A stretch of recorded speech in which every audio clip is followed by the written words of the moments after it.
everybody. My name is Donna Fiesel, and I'm your host of Afternoon Drive Home on IC Radio, in Christ Radio, your source for news and entertainment. You can also find us on television, channel 182 on Charter Communications, as well as Abundant TV, which is found on Roku, Apple TV, Amazon Fire.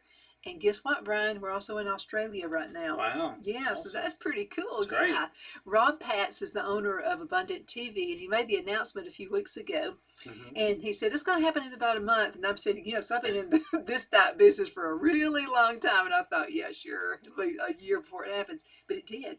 Wow. And so we're tied into their network, and we really do appreciate that opportunity as well. I have Brian Brown with me right now. And Brian is one of my favorite guests because I'm all into planting, agriculture, bees. Oh, by the way, the bees have done really well. Good. I haven't run them away. Well, that's great. That's great. That's always a good thing. Me. Yeah, that's always, especially to some of the beekeepers I've been talking to. Yeah. They've been giving these little do's and don'ts and stuff like that, Yeah. And so it's all worked out. But everything you have told me has worked out too. And I just wanted to show you a picture. Well, we got that at the Alabama Cooperative Extension System. This was the best idea, using cinder blocks and using the what do you call those? The tubes? Those are spaghetti tubes. They're really for irrigation. So it just makes irrigation much easier. And when you plant on the cinder blocks, and you just plant your strawberries through in the bags of mulch, it works out great when you do it like that. The most amazing. Yeah, you don't have to bend over and pick strawberries. You can just pick them right there. I'm into that. I'm into that, and less really weeding, because you know how busy we are around here. And, but so it was probably the biggest garden we've ever had. Great. But I couldn't believe the roots on the tomato plants. I'm talking the tomato plant up here, but the roots were just about like that. I mean, they were so big, and big old juicy tomatoes. They were the best. Made a lot of salsa. Good. That's awesome. Good to know. Yeah, but the winter time is coming, so we're in the fall. Yeah, that's right. It's there's a lot of things you can do, to clean up your garden and get ready for next spring. So that's really the biggest thing, is just cleaning up your garden and taking care of that. Especially, if you had any kind of disease or something, like let's say you had some tomatoes that had a fungal disease, because tomatoes and peach trees get everything out there. So if you They're sensitive. They are. So if you can clean that up, make sure you get all the dead leaves, anything that has fallen down on the ground, clean that all up if you can. And some people plant cover crops, so that's a good thing to do. If you want to increase the nitrogen, you can put out some clover or something like that, and that will produce nitrogen in the soil. And then in the spring, come in and till it up, and then let it decay, and then you have some natural source of nitrogen. That's cool. So this is the time to get the garden ready for spring. Is that right? Yes, you can do that now. It's a great time to do that, especially if you want to plant a cover crop. So, but you can also grow. There's a lot of crops you can grow now. Your collards and turnip greens and asparagus, and there's a lot of things right now that you can plant or that you can grow in the garden. And a lot of times people wait too long, so you really need to start thinking about that stuff at the end of summer. So August, really end of July into August, that's when you really start planning and getting your garden ready. Even because we have unpredictable weather here in Alabama. You can have 4 seasons in one day. We've experienced that a lot. Yes. Well, I know it feels like summer out there today, or at least late spring. And we've had the heat on this morning. I'm probably burning him up. No, but yeah, we can have a lot of varied weather, no matter what time of year it is. We can have, I remember one time we had a tornado in the morning, and it was 80 degrees that morning. The temperature dropped all night, and we had 8 inches of snow that night. So. That was in the spring, so you never know what you're going to get. So, but yeah, you can do a lot right now to help prep your garden. So that's one of the things you can do. So. What about dead leaves? Maybe you've got the grass clippings. Yes. You probably saw little puddles of that all over. Yeah. I actually just wrote an article for the newspapers in this area, and there's just talking about what you can do with your leaves. So the best thing to do, honestly, is just leave them, because there are nutrients within those leaves that you if you just let them decay, they will go back into the soil and they'll help build your soil. Mm-hmm. So it's a really good thing to, leave the leaves. If you want to break them up, it's great if you have like a mulching lawnmower blade on your lawnmower. Mm-hmm. You can just run it across there. And I would recommend not waiting for all of them to fall. Mm-hmm. Do it, at least once a week. Uh-huh. Chop them up with a mulching blade, and then all those little particles of leaves will decay, and then that will be part of your soil. And that actually becomes organic matter, which is really important, especially if you have heavy clay soils. You can that will really break it up and help build that organic matter in your soil. So, we have heavy clay soils here in Alabama, especially in this area. So if you want to help that, plant something that will, or put something on there that's going to produce some organic matter. And you're recycling. Yeah, absolutely. Saving yourself some money on gardening and it's recycling. It provides some nutrients for your soil. Mm-hmm. So not only that, but you're also reducing landfill waste. Yeah. So that's another big thing. You're not having to bag all those things up, because when you take a bag of leaves to the recycler or whatever, guess what? They just throw them away. And so that's plastic. it's just filling up in the landfill. So, mulch them up, or even if you don't have a mulching blade, just run your lawnmower on the highest setting and just try to chop them up, at least once a week. That goes right down into that grass. That's a beautiful grass next year, too. Yeah, that's right. Is this the time to plant grass seed? No. Oh, well, let me take that back. Depends on what kind of grass. So there are grasses, there's winter grasses that you can plant. So rye is a very, very common one. Fescue is another one. So fescue is something I don't have a lot of experience in, just because, I've spent most of my life in South Alabama. Mm-hmm. So fescue is a new one for me, but it is a winter grass. So cool season grass is what we call it. And but rye and fescue are two very, very common ones. If you want to overseed your lawn, if you love to cut grass in the wintertime, you can overseed your lawn. I hate it personally, but yeah, you can overseed your lawn and have a real pretty yard in the wintertime. So that's totally fine. Let's talk about zones, because we're in Alabama. You had a zone when you were in South Alabama, and it's totally different up here in North Alabama. Yeah, so those are based on USDA hardiness zones, and those are based on the average minimum temperature within your area. So here we're in 7B, I believe. It may be a little bit different, but we're almost in 7A. So I know, like Limestone County, there's some 7A in Limestone County, like Northern Athens has 7A, but Southern Athens, to the Tennessee state line. Yeah, you get to the Tennessee state line, and south it's 7B. So we're right on the edge of that 7A, 7B. You get down into South Alabama, they're in 8A. So it's almost tropical, or we consider it tropical. Yeah, there's a lot of things they can grow down in South Alabama that we can't grow here. Bananas and stuff like that. They actually can grow bananas. So that's one of the new things they're working on. But there's a lot of things we can grow that they cannot grow. Yeah. So Sun apples, Mountain tomatoes here. Yeah. So apples. That's another big one that you can grow here that they can't grow. They can grow them, but they just don't do as well. The apples like a little cooler environment. But then we can't do citrus like they can. That's right. I have seen citrus growing as far north as Chilton County, but they had it protected. So you have to have it in the greenhouse. Yeah. But really, Mobile, Baldwin counties, that's about your northern limit for citrus. So, but at one time, we did have a thriving citrus industry. You ever heard of Satsuma, Alabama? Yeah. So that's where the name comes from, Satsuma oranges. And if you've never had a Satsuma orange, the best. They're the best. They are the best by far. Sweet, tangy. They're very sweet and seedless. And they're about the size of a tangerine, and the skin just comes off with nothing. It just peels off very, very easily, and they're seedless and they're very sweet. If you put them in the refrigerator, they're great. So December is about the time you see those. So if you see those in the grocery store, I recommend you get one because they're great. And you get me one. I want to try it. Yeah, they're really good. So.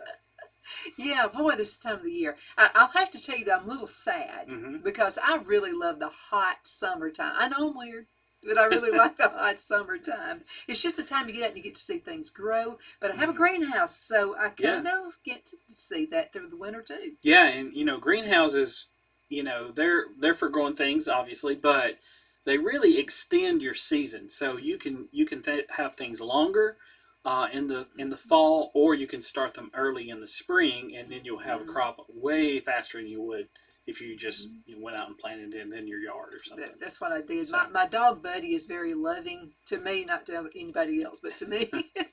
And so he jumped up on me one day. I was out in the greenhouse and I dropped tomato seeds everywhere. I Hmm. was giving away tomato plants. I'll just put it to you that way. Hmm. So yeah, I mean, if you can get a greenhouse, now what can you do? I've seen people with windows, old used windows, and things like that. Yeah. They're using almost as well as a greenhouse. Yeah, and actually, my dad built his own greenhouse. It's a Mm-hmm. small 16-foot greenhouse, Uh-huh. but he That's just plenty big enough, though. yeah, and as little as he does, that's perfect for him, Mm-hmm. And he just took some the little square hog wire, I guess you would call Uh-huh. it, and bent it over and put plastic on it. So Great we just idea. use greenhouse plastic, and Mm-hmm. he's got him a little machine that shakes and sorts his soil, and Uh-huh. he's growing tomatoes right now. Yeah, he's So, in it. yep. So the only thing about growing Uh-huh. tomatoes this time of year, though, Mm-hmm. the days get shorter. Yeah. So when the days get shorter, they don't have that day length that will ripen them. So you may, once they start producing, they're really going to start producing around this time, Mm-hmm. but you probably won't get any harvest until probably January, February. Oh, okay. So they just take that much longer because the Uh-huh. day length gets way Yeah. shorter. And I've also heard some folks say you can pick the green tomatoes Hmm. and put those in maybe a paper bag or something. Put them in a. Yeah, How does yeah. that help? So when tomatoes are picked, they're actually what's they can put off a gas called ethylene, Mm-hmm. and when you pick them green, they will turn red. You can put them in a bag or just kind of leave them out on your table. That'll be fine too. Mm-hmm. But when you do pick them green, they produce this gas as they start to change, and that gas accelerates the changing of the color of them. Mm-hmm. So it's ethylene gas. So they'll actually a lot of times they will in industrial setting they'll actually pick them green, and then they'll store them for long-term storage. Mm-hmm. And they have these huge warehouses where they just stack the tomatoes in there and just keep them cool. And then when they're ready to sell them, they gas them. That's what they say. They say we're going to gas these tomatoes, and they pump it full of ethylene gas, and it changes the color. I mean, it's pretty rapid how fast they can change it. But I feel like it's not as good. It's just Well, and going that's- out on the vine. I feel Yeah. like I'm eating cardboard. Well, and that's the thing. A lot of people say, well, tomatoes don't taste the same. Well, the reason why is because you got to get a vine ripe tomato. Mm-hmm. Totally different. And Because that's what I'd rather have with my tomato sandwiches. yeah, so the reason why they do that is for to produce enough tomatoes, they have to grow them in the summer and they have to pick them green. Yeah. So it's just kind of one of those things. But if you can get a vine ripened tomato, Mm-hmm. totally different taste, because that fruit is still taking in nutrients Mm-hmm. until it turns red. Then you can pick it off, and it's just full of nutrients and all the plant juices that were going to be shipped into that tomato is all right there. So it just makes it a whole lot better. I got to tell you something else, and it's working. So I had some carrots from the grocery store and some cabbage. So what I did is the bottom of the cabbage, the little lip part, I guess that's what you would call it. It was kind of almost about a half an inch, and I went on ahead and I cut that bottom part off and I put it in water. Mm-hmm. Roots started growing out of Yeah. it. So I'm having such a good time with this. So I put it in it's a huge pot out back. There are 2 of them. Yeah. And little cabbages are growing out of that. Really? About 3 little cabbages on each one. Yeah. Is growing out of it. I'm anxious to see what it does. Yeah, most plants actually will root from almost any part of the plant. Now, there's some that won't, but even for a tree, you can take a cutting from a tree, and guess what? You put it in something in a favorable environment, whether you put it in some sand or some potting mix or something, it's going to develop a root from that cutting. Yeah, isn't that So amazing? yeah, it's amazing. And I also got some carrots. Did the same thing. I cut off the top part and just put them in water for about a week, and then stuck them in Yeah, my little concrete yeah, cinder blocks you told me about yeah, last year. yeah. That was the absolute best idea ever, Brian. Well, I'm glad you're enjoying that. Oh, I am. Most certainly am. Again, it's cut back on weeding. I just wonder if Lowe's and Home Depot has had this big. They've been selling a lot of blocks lately. I don't A lot know. of our listeners have told me they tried it too. Oh, really? That's great. Uh-huh. Awesome. Well, I'm glad to help. I'm glad that idea has gotten out there and people are using that. So. Now, is this the time? Let's get back into trees again. So Yeah. I have poor Brian going back and forth. That's fine. So, like for pruning, or you don't prune until yeah. So I would hold off on pruning right now. What about rooting?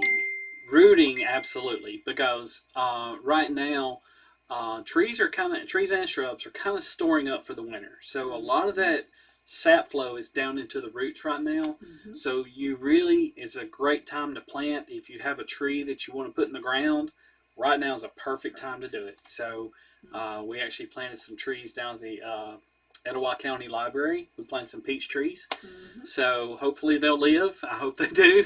So, but yeah, we planted some of those, and we planted some that are bare root. Mm-hmm. So that's another thing that people don't realize you can do. You can take a bare root tree with no soil on it and put it in the ground. They're actually really successful. Wow. You just got to do it just right. Well, let me ask you about this. So This is something we talked about this on the show a couple weeks ago. Mm-hmm. So a friend of mine who's in the farming business as well Mm-hmm. lives in Mentone, Cheryl Baker. And so what she did is I went to her farm and I saw a lot of tinfoil Mm-hmm. just all over the several different trees and branches and stuff like that. And I'm thinking, tinfoil girl, that's what I'm thinking, And I said, can I ask, what is this about, the tinfoil? And then what she does, she cuts these little notches out. Yep. Of a limb, like on each side. Yep. And then she put, I think, wet paper towels and then saran wrap, and then I think Mm-hmm. she put the foil. Yes. On top of it. So I'm trying that right now. Yes. On quite a few things. So that's called an air layer. Okay. So that is a way to propagate trees and to make a new tree. Mm-hmm.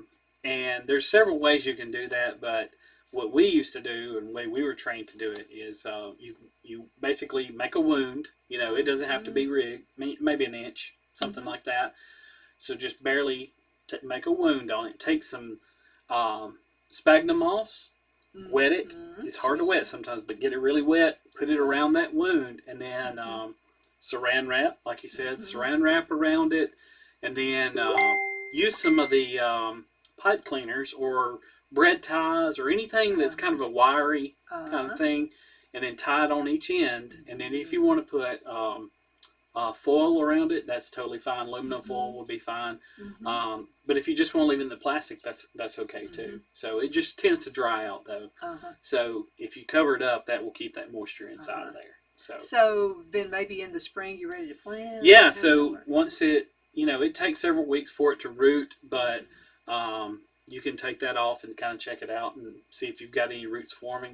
Mm-hmm. And then, in the spring, take it out, cut on the backside of where you did that, and then just put it in the ground and you're ready to go. Mm-hmm. You've got a rooted tree. Techniques, many great things. Yeah, there's a lot of neat tricks when it comes to grafting. Mm-hmm. So a lot of things you can do.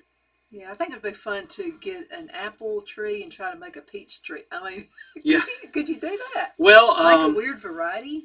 Some things you can. You can't cross genera, which is the genus. So, like apples are actually in the rose family, so you can't cross over from a peach to a rose. So, but you can take an almond tree and graft it onto a peach tree. Or a cherry onto a peach, because they're the same. They're a prunus. They're the genus Prunus. So you can put those on the same tree. Well, what kind of a weird something would you get out of that? Well, one branch would be peaches, and one branch would be almonds, and one would be cherries, and so any of the Prunus species can be grafted onto each other. So apples and pears can be done. I don't know if I've seen that done, but it can be done. So. But it's interesting the things you can do with grafting. Apples and pears are kind of cousins, aren't they? Yeah, yeah, you can consider it like cousins, I guess you should say. Cornbread English. Yeah. So, but yeah, that it's there's a lot of tricks to pruning, and I mean to grafting, and there's different methods. You got your whip graft, you got a cleft graft. I mean, it just goes on and on and on. Almost like knots, just all different kinds of knots. Yeah, and I'm definitely no expert in propagation, but I've done it before. I'm just not skilled in it. So I bet he is. So let's talk. What are some things you should not be doing right now? Pruning. Pruning is a for most things you don't want to prune right now. The reason why is especially here in Alabama. If you prune right now and you have a day like we have today where it's really warm, it's what, almost 80 degrees today. If you have pruned, when you prune a plant, they actually start forming a bud just below where you've pruned it at. So they're going to start forming buds. If we get 2 weeks of warm weather, then you're going to have a little bud on there, and guess what? It will get cold eventually. 4 seasons, remember? Yeah, in one day. we will get cold. Now in Alabama, we get cold, but we don't stay cold. It'll stay cool, but we don't. When I say cold, I mean like below freezing. Up north they stay below freezing for a long time. We don't really do that. Our average is in the 40s and 50s, especially in January. Yeah, and but that's just one of the things we really have to. I guess we can use to our advantage, So, but yeah, they will. If we get a hard freeze and you've got a little tiny tender bud on there, you've basically killed that bud. So, don't hold off on that. Now, when you do want to prune is in the late winter. So, let's say you have a holly. Hollies they're very, very prolific in their growth and they just go wild. So, we really want to prune those in about February into March. Most of the time February is when we try to say that's when you want to prune most things. There's some things you want to wait a little while, like muscadines, for example. I know you had a muscadine vine. You want to wait just as long as you can without getting that new growth. So even if it sprouts just a little bit, you can still prune it. So, wait as long as you can on muscadines, but for trees and shrubs and things, go ahead and prune those in the late winter. So don't do it right now, but wait till the late winter. Well, that's what we did. I'll have to tell you, an overabundance of apples, peaches, and pears. Yeah, yeah. And you do have to prune to encourage that growth. There's a lot of lessons in that, but you do have to prune to create new growth. So having those out there and training things right is a way to go for all your fruit trees. I tried not to flood him with too many pictures, but I had to send you the pictures with the peaches. I mean, it was like clusters of grapes. I mean, there were so many of them, and you said, "No, you need to thin that out," and I'm like, Yeah.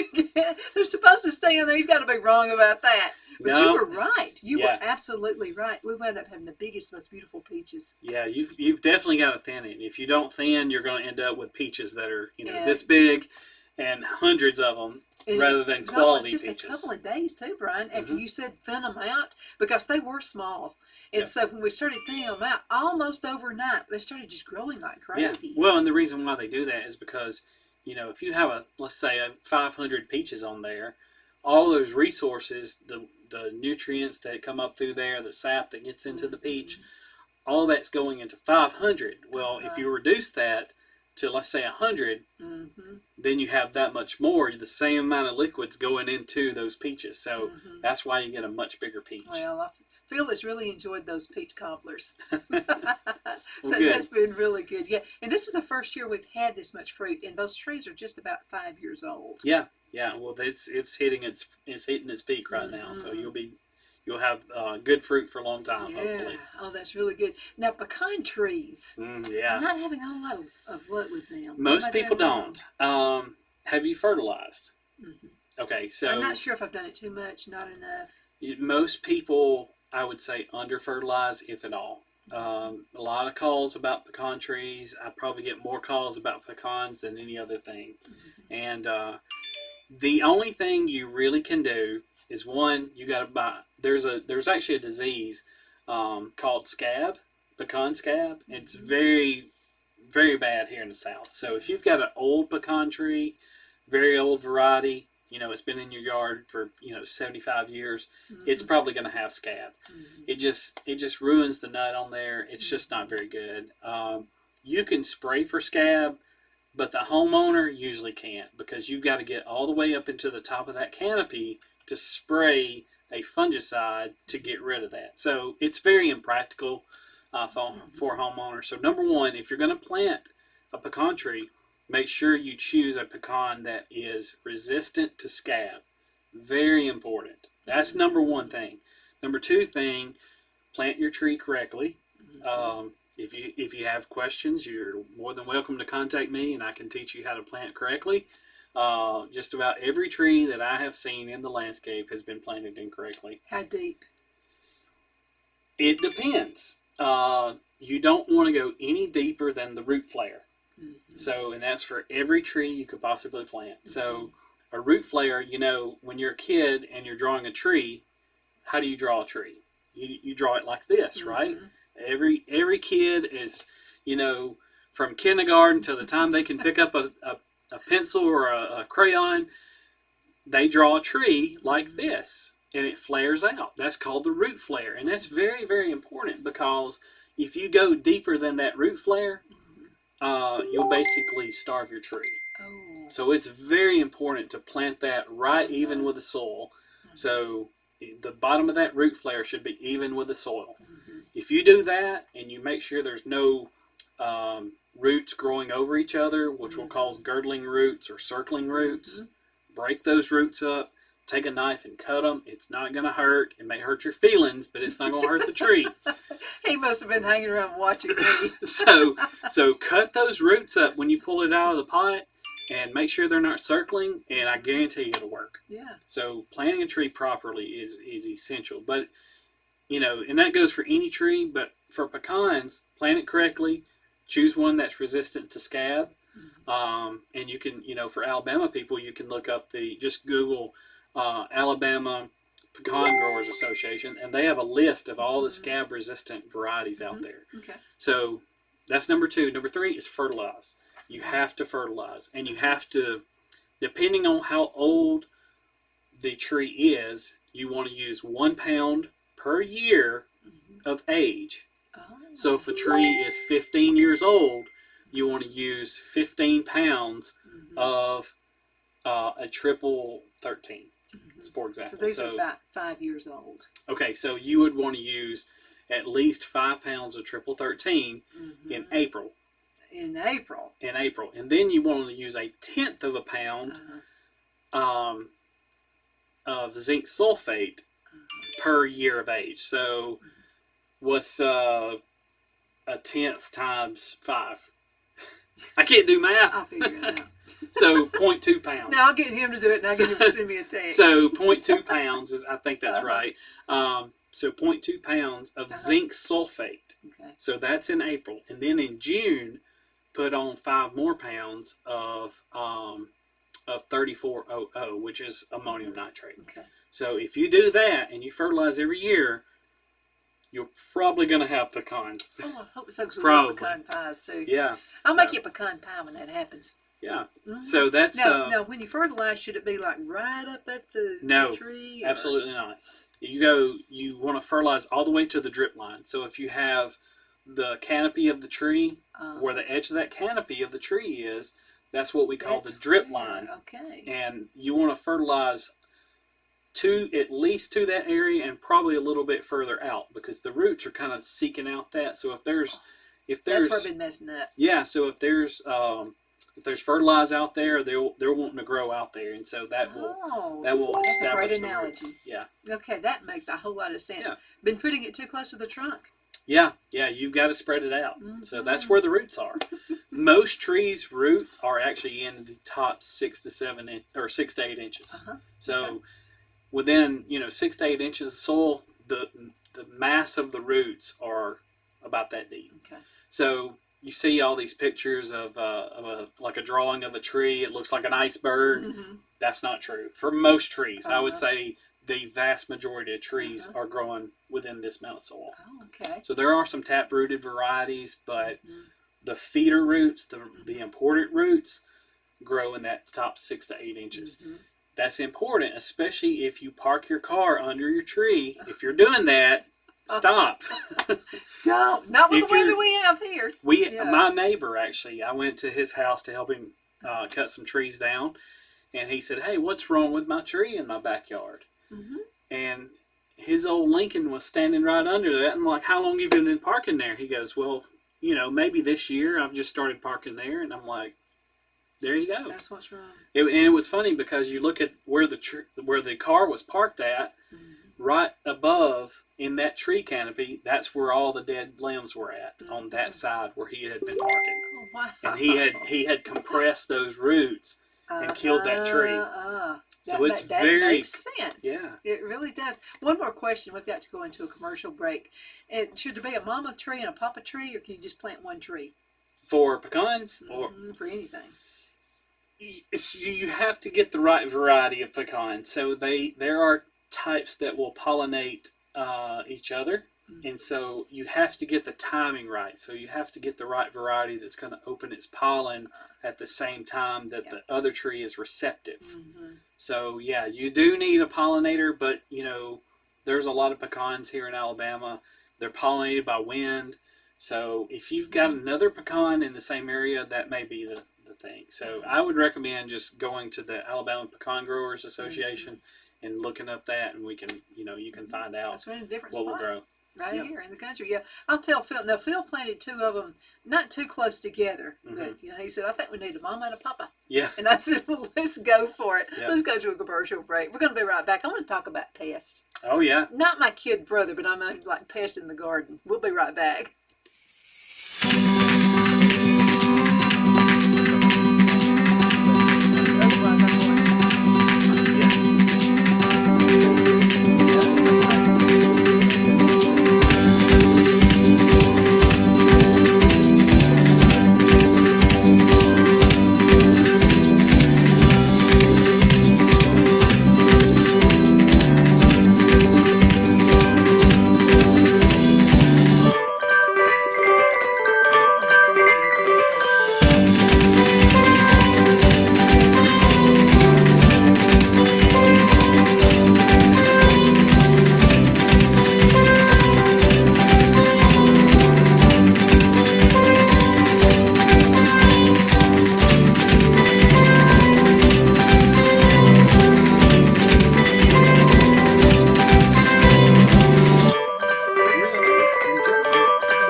That is so beautiful. You got to see this picture. He's just been back. He just got back from Canada. I saw that and I thought, no, it's a screenshot. He got that, but I did a green screen. Yeah, it's a beautiful place. We went to Banff, the national park in Alberta, and the water. There's a big lake and Lake Moraine, and it is the color is indescribable. I mean, it is just this turquoise blue. It looks really lots of fish like this picture here. It looks fake.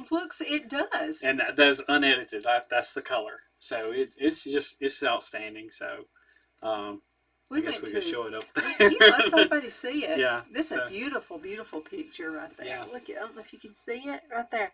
That does look fake. It really is so beautiful that it looks fake. Yeah. The watercolor reminds me, Phil and I went to Mexico, and of course no beautiful mountains and everything in the background, but that water was that color. It looked, and everybody said, "You've done something in those pictures." And I went, "No, I haven't. They look like that." And we went canoeing out there, and you stick your paddle in the water, and you could see. I mean, it's crystal clear. So it was just incredible. It's easy to fish out there. Yeah, you can't fish though. They won't let you fish. Oh, So, yeah. Well, but that knocks it out for me. but yeah, I highly recommend. It's one of the most beautiful places I've ever been. What was So the weather like? Though? Was it too cold? perfect for me. Well, But it was I'd be freezing to death. it And have to was it wear was cold. It was cool. I'll say that. uh-huh. It was. We woke up and it was right at freezing, and Mm-hmm. which is I love that kind of weather. It got up into like 60s, Mm-hmm. and it was just perfect weather. So Yeah. it was really great, Why really can they great. grow there? We can't grow here.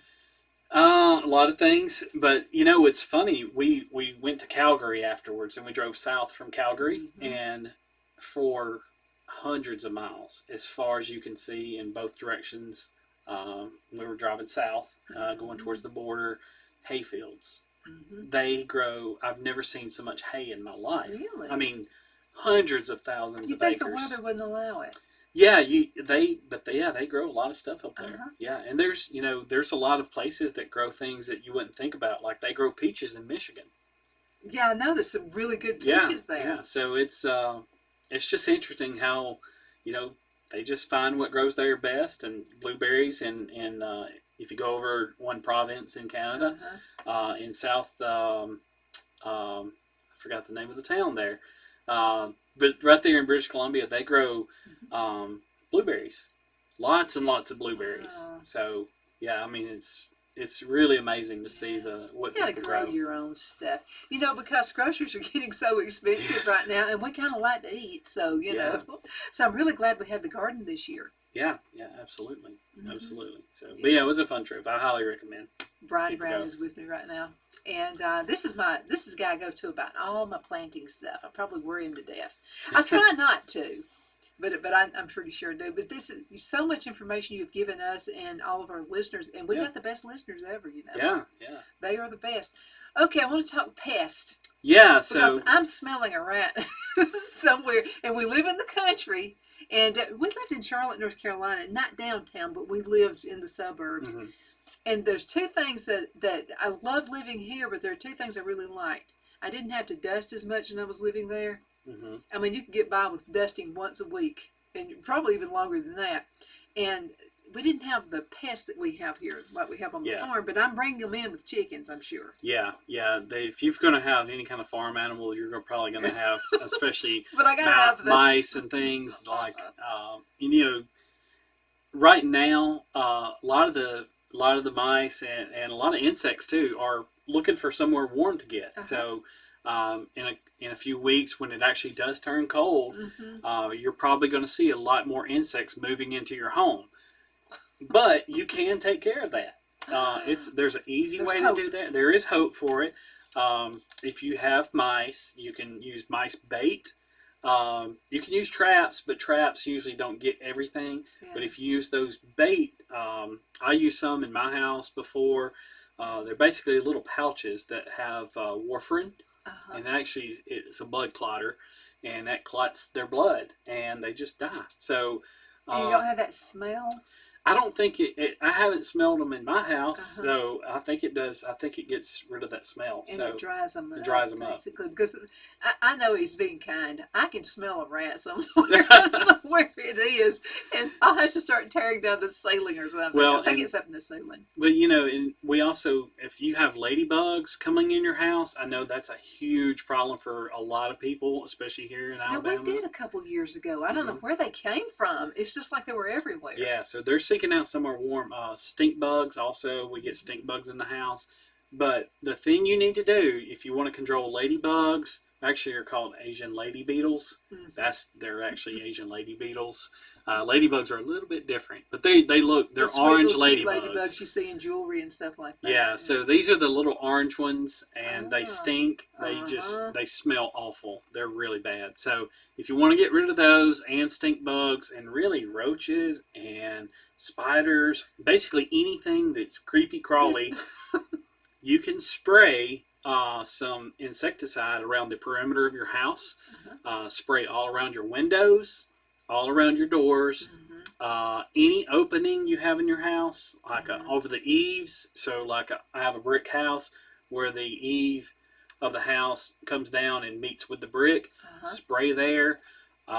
anytime there's a pipe or hose or wire going into your house, spray around Oh, I that. didn't think about that. Yeah, because those little critters are they'll find any little hole they can kind of get in there with. So you got to spray all around your house, and average size house you might use 1 gallon to 2 gallons of spray. So it's actually pretty low dose, but you can use bifenthrin, which is a general insecticide. If you spray bifenthrin, and then also around the foundation. So spray where the foundation is. Spray 2 foot up the wall and 3 foot away from the wall on top of the ground. Okay.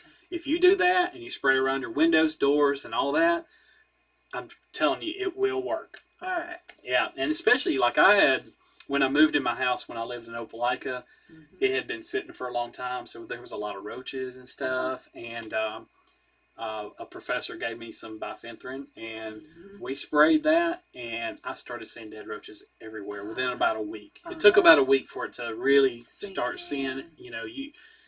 That's when you start seeing them die. So they're just out in the middle of the floor and they die. So yeah, that's the way you take care of them. I promise you it works. I've used it a ton of times. Where can you find this? Almost anywhere. It's very common. There's a couple of name brands of them. There's one called Tallstar, Talstar. Okay. That's kind of the brand name of it. There's also Bifen, which is Bifen. But the active ingredient is bifenthrin. And if you just look on the front of the label, it'll say bifenthrin on there. So find the highest percentage of it you can. If you could find some that is like 25% or so, that's really good. I use about 1 to 2 ounces per gallon, and just get a backpack sprayer or a little pump sprayer, and just spray it around your house. And I'm telling you, it works great. Yeah, as far as bugs and stuff like that, I don't see that many spiders or anything like that. It's just the rats. Yeah. And we didn't have this problem until I got chickens. Yeah. And I don't know if the chickens now will this spray affect my honeybees? It could, because they like to come up. They're friendly bees. Yeah. So one thing you want to be careful with spraying any insecticide is with bees. So if you're going to spray any insecticide close to where bees are at, you want to spray late in the evening, so the bees are not as active, and you won't kill them. So that's a very good point. That's a really good point. Yeah, because I love my bees. Now we're going to expand. We have 2 hives. Yeah. And you know me, I'm ambitious. I want to do 10. Yeah. 10 hives, and that is the best honey. I'm telling you, wherever you live across the United States, find a local honey. Somebody who grows a what do you call this? Beekeeper? A local an apiary. Apiary. There you go. Yeah. Find local, because I'm just telling you, that's the way to go. Yeah, local honey's great. It's good. More people need to get into keeping bees. I wish you would. And my garden was just magnificent. The combination of things, the bees and then the concrete garden as well. But buying it local is I really think that's the best. And it does have a different taste, because we've actually harvested the honey 2 different times. Once was in the heat of summer, and it was really good. And so a beekeeper said, I do mine in the fall, because everybody has their, everybody can tell you how they do things, and it's the right way, Everybody can't be right. But anyway, this one guy said, I do all of mine in the fall. And I said, why the fall? And he said, now we'll tell you, it doesn't run as easy, because it's cooler weather. But he said it has a heavier taste, and it's a darker color. And it really is. Now I'm no bee expert, but I would say that's probably because the bees are harvesting their nectar from different plants than they are in the summertime. That would be my theory. So it could be. Yeah. And in the peach tree that thanks to him, we had a lot of peaches. I noticed one day, we thought we were losing the bees. They gathered up, and I said, Phil, we're about to lose the bees. They're going somewhere else. But they congregated on one of the limbs of the peach tree and stayed there, and then went back to the hive. Yeah, they're really interesting creatures if you study their habits, and each one of them has a role, and they all have a very specific thing they do. They're so organized. Yeah, they're very organized. They got little dances they do, I know. Yeah, it's amazing how they communicate, and just I don't know. It's just and fascinating. they know people who are afraid of them and people who are not. I mean, and I need to wear my suit every time I'm out there, but I don't. I don't want to put it on, so I'll just go out there and feeling out both without a suit on, but we're not afraid of them. Yeah. And I think they sense if you're there to harm them or to help them. Yeah, I've heard that you can that they will sense that if you're scared of them. I guess you put on some pheromone that you fear pheromone, I guess. But they would definitely attack me because I just attract those things. I guess. So I can't ask you to help Rob. No, I'll let y'all have that. So. Okay. But yeah, you could run a business just watching how they do things. Yeah. You really could. Yeah. Yeah. So, but yeah, going back to insects, make sure, you read the label on anything you spray. Make sure you wear proper PPE, gloves, especially goggles, something to cover your eyes up, because it's a very safe herbicide, but you don't want to get that stuff. Right. You don't want to get anything in your eye, even if it's just soap. And then I have asthma, so I would probably have to wear a mask. Yeah, it's good to wear those too. So, it's just follow the label. It tells you exactly what you can do and how you need to spray it. So, but yeah, I would highly recommend people do that.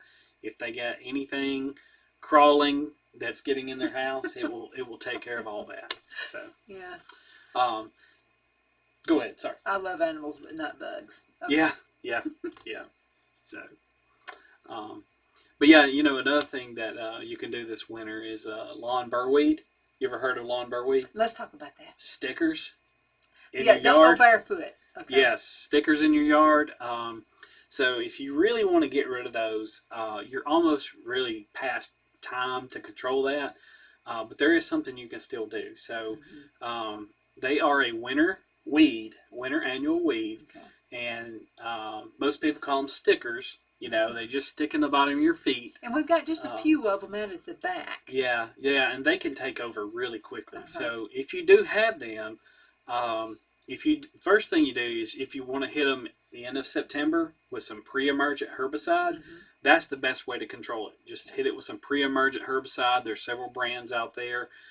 If you miss that opportunity, December into January, hit it with a broadleaf herbicide, something like a 2,4-D or Trimec, and that will knock it out. Okay. If you wait till spring, it's too late. It's too late. Yeah, I couldn't run barefoot out there to go to the bees. Yeah, that was impossible. Yeah, we have a lot of calls in the summertime. They say, well, my grandkids, my dogs, I'm running out there and I can't get these things out of my feet. And what do? I'm like, well, you'll have to wait till next year.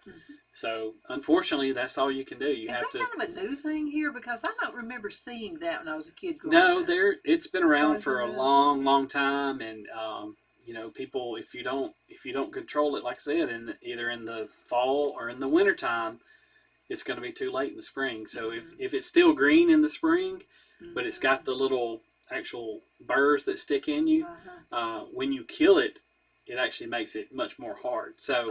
So you're actually doing more harm than good if you try to kill it at that time. So yeah, control it. And in the early fall, you probably missed the opportunity now. But if you want to wait till December and then spray it with a broadleaf weed killer, you'll take care of it. That'll take good care of it. Yeah. Any other grasses that we don't really care for, such as some kind of weeds? This is the time to get rid of it, or miss that opportunity? You kind of missed a little bit of the opportunity. You can hit it again in the early spring, so like late February into March. That's when the summer weeds will come in. So you can hit that with a pre-emergent again. You can use the same stuff in the fall and in the winter or in the spring. Hit that with that pre-emergent, and that will help control. And it's not going to give you complete coverage, but it will help greatly. It'll reduce it. You may have to spot treat in the summertime with a broadleaf weed killer, but that's what you really need to do. So is the pre-emergent. That's the key to having a good looking lawn.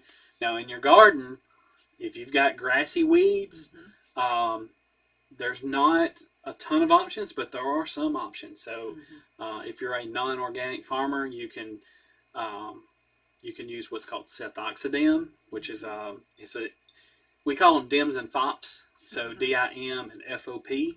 If it ends in that, the active ingredient ends in that, that's a grass killer. Okay. So sethoxidime, so sethoxidime is a grass killer, and it's labeled for grassy weeds in your garden. Mm-hmm. So you can take care of that. It's also labeled for flower beds. If you've got grass in your flower beds, which a lot of people do, yeah, I got some out there right now. you can spray that cethoxidil and it'll kill the grass, but it won't kill the flowers. Let's talk about burn piles. Almost everybody in my neighborhood, and I see all over DeKalb County, burn piles. Okay, they're burning rubbish and stuff like that. I got to be careful with that. I don't want to set the entire DeKalb County on fire. What do you have any advice for that? Well, are you going to use it in your garden or just burn them? Yeah, if you're going to use it in your garden, I'd be very careful. You can use it as, I wouldn't call it as a lime source, but a liming source. So you can change the pH of your soil. The only problem is you got to be very, very careful how much you put in there. You can actually overcompensate and put too much ash in there. And that will greatly change the pH, which will bind a lot of the good stuff up into the soil. So you really want to be careful with that. There's some info on our website, aces.edu, which stands for Alabama Cooperative Extension System. If you go to our website and just look up using ash, as a liming material, it'll tell you exactly how much you need to put out. Yeah, so back in the old days, people used to use ash and make soap out of it. Yeah. Was it turned into lime or something? Yeah, so I don't know the exact chemical process, but they would use red devil lye, and they would mix that with the ashes, and then that's be how careful they with made that it. red devil lye. Yeah, it's dangerous. I've done this before. One little thing gets on, it'll burn like a hole in your skin. Yes, it's very, very dangerous. It's very toxic, very, very highly toxic. I think actually the toxicity has the skull and crossbones on it. Yeah. So that means it is extremely toxic. So just buy your soap, from the store. That's buy it from me, I make it. Yeah, or buy it from Donna. So absolutely, yeah, and candles and stuff from the honey wax. That's pretty cool too. How you can system that out. Yeah. That is. I just learned so much since I've been back. What about compost? Are there any rules for compost during the wintertime? For wintertime compost, like if you want to rake your leaves, you don't want to mulch them up in your yard. Put those leaves on a compost pile. I would recommend, if you can, especially if you've got like a small tractor or something, turn it as much as you can. It's a little bit harder if you have to turn it by hand, but if you can turn it, about every, I think you have to turn it about once a month, something like that in the wintertime. Okay. So another thing you want to watch for is you want to have your carbon to nitrogen ratio. So I don't know what that is right off the top of my head. I should know that, but I don't. But there's a certain ratio of browns and greens. So like when you have green leaves and you have brown leaves or sticks or something like that, you want to have that into right balance. So that will make the proper compost for you. But the more often you can turn it, the better it is and the faster it will break down. I know you're going to laugh at this. So Phil always asks what kind of tool I want. I'm in the studio right now and he can kind of tell what I'm about to say. But Phil asked me what I wanted last Mother's Day and I said, I want a wood chipper. Yeah. Yeah. I love it. I love this thing. So when we were pruning, or he was pruning last year, I was grabbing the limbs, like the peach and all that, and putting all of those chips right around the bees, and I think they really loved it. They may. And, I don't know. Yeah, they seem to really circle around it and the reason we did that is I noticed they kept going around the peach tree. They seemed to like it there. Yeah. And then I've been using it in landscaping. Yeah, absolutely. That makes a great mulch. It does. Wood chips are one of the best mulches you could possibly use. A lot of the pine bark and things like that is hydrophobic, which means it doesn't like water. So it's really hard to get wet. Oh, okay. So a lot of times if you mulch with that, which is a good mulch, but a lot of times it will dry out much, much faster. Oh, so if you can use wood chips will hold water in much better. So it's a good thing to have a chipper for Mother's Day or whatever it was that you had. Most women ask for diamonds. I asked for a wood chipper. Yeah, but yeah, it's perfect for mulch. Oh, it is. I was Yeah. going. We got 38 acres of land here, so I was just going out all over the place finding dead limbs and stuff, Yeah. and putting them through it. And I'm thinking of the money we saved by getting that thing, Yeah. because I have spent a lot of money in the past Mm-hmm. at home improvement stores buying wood chips and stuff. Yeah, Didn't absolutely. have to do it this year. Yeah, that's great. And like I said, it makes a perfect mulch. So I highly recommend you do that. Absolutely. We have a little bit over 4 minutes left in this segment. Let's talk about master gardeners. I want to be a master gardener so bad. I got COVID and I didn't get to go last year. Well, it's in DeKalb County this time. So we will start. Actually, registration started today. Oh, perfect timing. So yeah, registration started today, and you can, if you're interested in taking the Master Gardener class, you can contact me or go to aces.edu. I'm contacting him now. Yeah, and you can go to aces.edu and just do a search for Master Gardener, and it'll have the registration form in there. We are doing it in DeKalb County this time, so we will be in Fort Payne. We don't know exactly where the venue is. Probably going to be either at the office, at the extension office, or in the library, somewhere like that. Yeah. So, but yeah, we're excited about that, and registration did start today. I think it's a 12-week course, and we go over a lot of different subjects from. I'm actually teaching this week, so we're doing landscape design. That's kind of my forte. Yeah. So, but yeah, we have a lot of fun. We did irrigation in our lab last week, and they really had a good time putting that pipe together. Some of those, especially those ladies who had never put any pipe together before, I had them down there gluing pipe, and they just had the best time. So, and then I taught them how to program the controller, and we do hands-on stuff too. So. But we do want people to come and be part of that. I really need as many people as I can. So if anybody's out there want to come and take it.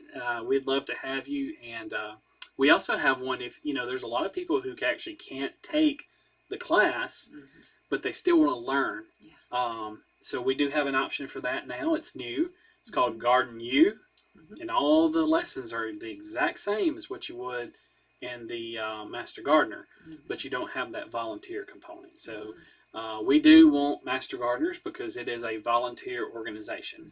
So if you want to get out and serve your community, there's a lot of different projects they got. A lot of things that's happening. We'd love to have you and love to have you serve your community. And then learn about plants. That's what we do. We teach you, and we also ask that once you become a Master Gardener, we will ask you to teach other people.